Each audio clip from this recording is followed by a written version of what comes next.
Welcome to the Tech Egg. Don't get scrambled. Enjoy the video. Begin by parking the car on level ground, set the parking brake, and turn the ignition off to prevent accidental movement. Locate the interior hood release lever. It is commonly at the lower left of the dashboard or near the driver door hinge. Clean around the lever if needed, then firmly grasp and pull the release lever approximately 1–2 inches until you hear a clear pop from the front of the vehicle. That sound confirms the hood has disengaged from the primary latch and is ready for the next step. After hearing the interior pop, walk to the front of the vehicle and stand centered for balance. Gently lift the hood a few inches until you can reach under the front edge. The secondary latch is spring-loaded and sits roughly 3–4 inches from the hood edge.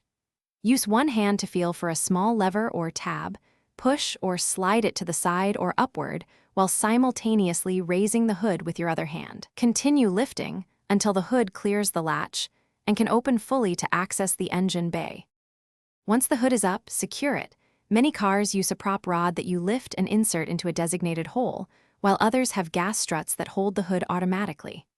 Before working under the hood, keep hands away from hot surfaces and moving parts.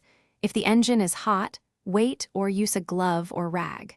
When finished, align the hood and lower it to about 12–18 inches above the latch, then let it drop to seat, or press down firmly to ensure the hood fully engages the latch and is locked. Thanks for watching. Consider subscribing if I helped unscramble your problems.